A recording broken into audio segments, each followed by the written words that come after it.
हमारे क्षेत्र में जो रोडों की जो शुरुआत हुई है, एक रोड हम मंडला में अभी भूमि पूजन। थोड़ा पीछे रहो यार, आपने कहीं ओ दादा थोड़ा पीछे रहो।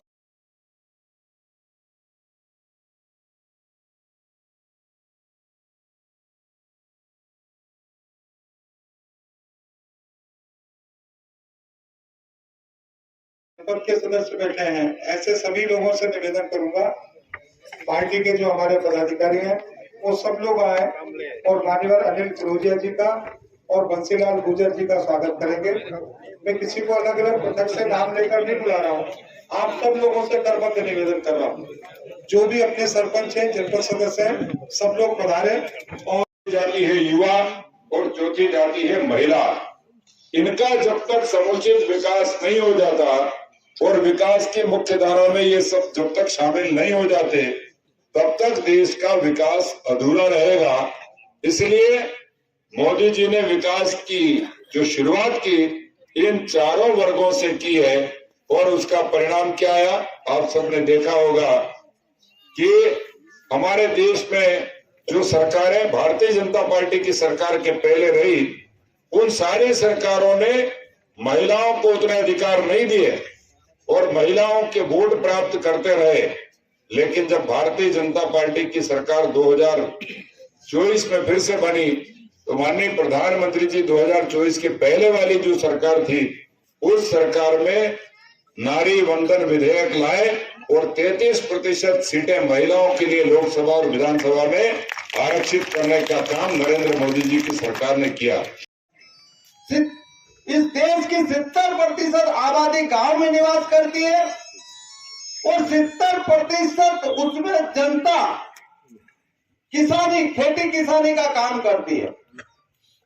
और यह देश वास्तव में किसानों के बलबूते पर चल रहा है किसान भाइयों। तो इसके लिए सर्वप्रथम अटल बिहारी वाजपेयी जी ने प्रधानमंत्री सड़क नाम से योजना बनाकर गांव-गांव सड़कों का जाल बिछाने का काम उन्होंने किया। उसके पश्चात सबसे अधिक रोडें अगर बनी है तो हमारे नागदा खाचोद विधानसभा में बनी है। अब वो पुलिया भी बनी है तो हमारे शिवराज सिंह जी के कार्यकाल में। आपने राजपुरा गांव देखा होगा, वहां जो डैम बनाया वो भी हमने बनाया, हमारी सरकार ने बनाया। तो आपने देखी होगी राजपुरा की हालत, राजपुरा में धूला उड़ता था, धूला। आज गेहूं के ढेर पड़े उस गांव में। ऐसे गांव की चमक हो गई वो पानी के कारण और डैम के कारण।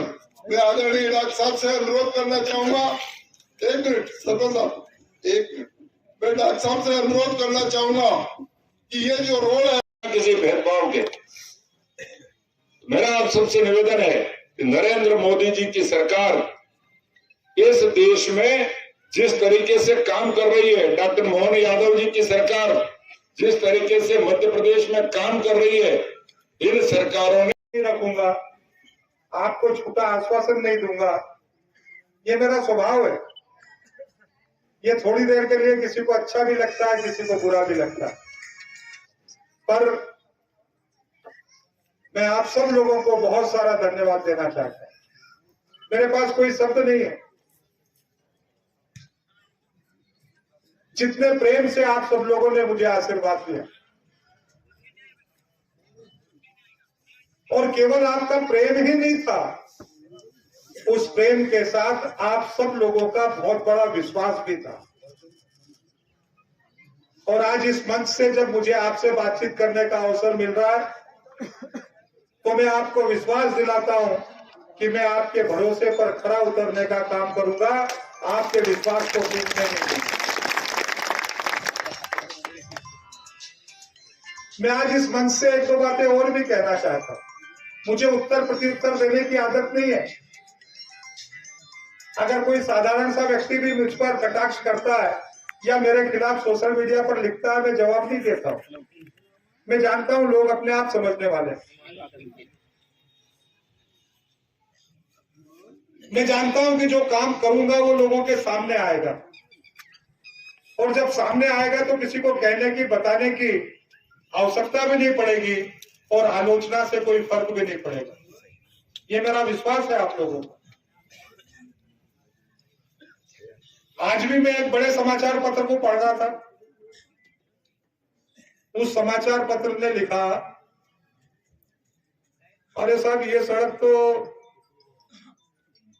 फलाने फलाने फलाने फलाने समय ये पत्र था और ये ऐसा था और ये ऐसा था और ये। दादा, मेरा एक सामान्य सा निवेदन है कि अगर मैं अभी सांसद जी के पास में बगल में बैठा हूं और बैठ के उनके कान में यदि ये निवेदन करूं कि भाई साहब आप अपनी सांसद निधि से या दिल्ली की सरकार से इसमें का कोई काम करवा दीजिए, ये बहुत अत्यंत आवश्यक है, और उनको भी वो बात जच जाए और वो मुझे उस काम के लिए सांसद निधि देने का तुरंत मन बना ले, तो मुझे कौन से पत्र की जरूरत पड़ रही है? ठीक है, देने वाले वर्षों से देते रहे होंगे पत्र, लिखते रहे होंगे पत्र, और मैं तो ये कहता भी नहीं हूं कि मैंने कर दिया। मैं करने वाला कौन? करने वाले आप हैं। करने वाले आप हैं जिसने विधानसभा चुनाव में अपने निर्णय से इस क्षेत्र में कुछ करने के लिए अवसर पैदा कर दिया, और कराने वाला वो ऊपर वाला है।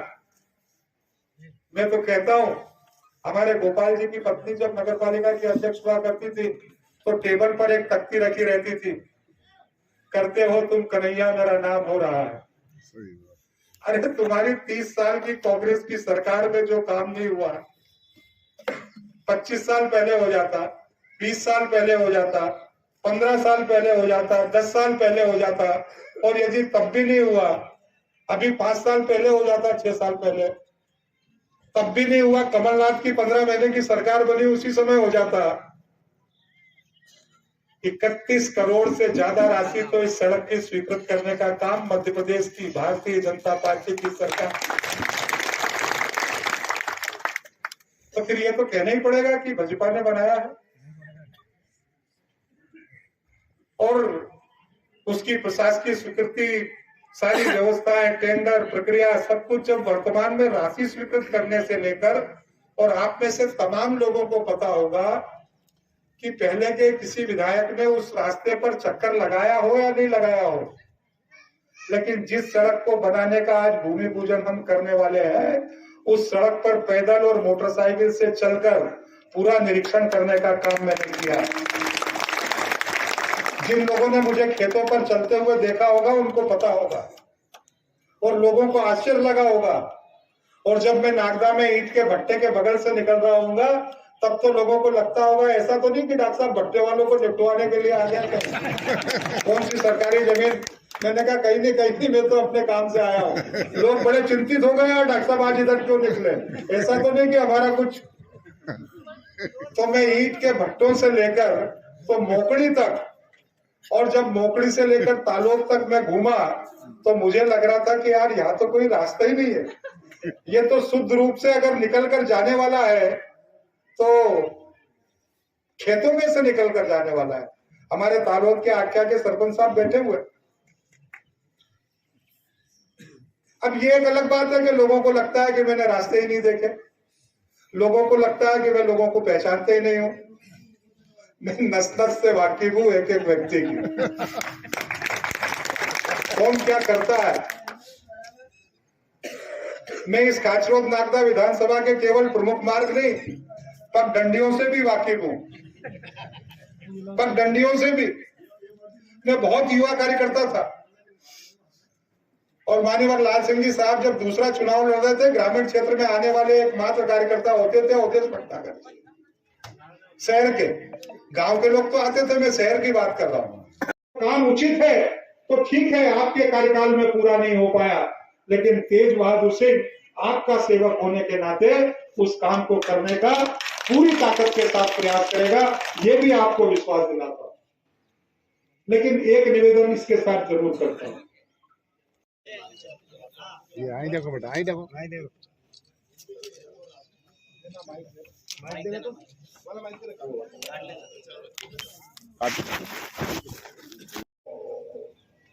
कि देश आजाद हुआ, अभी 75वां गणतंत्र दिवस हमने मनाया। देश आजाद हुए 77 साल हुए और बिल्कुल वो चलो गणित लगा लो, सही कह रहा हूं, मेरे को मालूम है तुम गणित लगा रहे थे। देश आजाद हुए 77 साल हुए,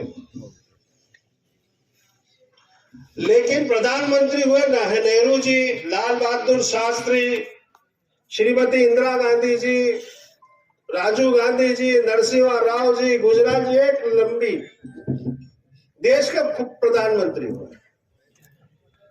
लेकिन ये लाल किले पे इन्होंने झंडा वंदन करा, गणतंत्र दिवस पे करा, लेकिन ग्रामीण का किसी ने ध्यान नहीं रखा, गरीब किसान मजदूर का ध्यान नहीं रखा। जब एक मास्टर का बेटा पंडित अटल बिहारी वाजपेयी देश का प्रधानमंत्री बनता है और लाल किले पे झंडा वंदन करता है, तो उसको लाल किले से दूर गांव पे दिखता है कि 4 जो युवा किसान है, खाटले पे एक माता बहन बेटी को जो गर्भवती है उसको लेके आ रहे हैं और अस्पताल ले छोड़ते हुए जा रहे हैं। अटल बिहारी वाजपेयी को दिखा कि एक किसान जो हल बक्कर लेके घोड़े घोड़े तक घुटने तक कीचड़ में समा हुआ अपने खेत के अंदर जा रहा। अटल बिहारी वाजपेयी को दिखा कि 4 युवा किसान खाटले पे बुजुर्ग को जो बीमार दुखी है कीचड़ घूमते हुए अस्पताल तक ला रहे, और जब तक वो जच्चा बच्चा को अस्पताल लाते हैं उस बहन बेटी की मृत्यु हो जाती है, क्योंकि उसको इलाज ही नहीं मिल पाता। जब तक उस बुजुर्ग आदमी को अस्पताल तक लाते हैं तब तक उस बुजुर्ग की मृत्यु हो जाती है, क्योंकि इलाज नहीं मिल पाता। तब पंडित अटल बिहारी वाजपेयी ने पूरे देश में प्रधानमंत्री सड़क योजना का किसी ने बनाने का काम करा, गांव गांव को जोड़ने का काम करा, तो उनका नाम था पंडित अटल बिहारी वाजपेयी।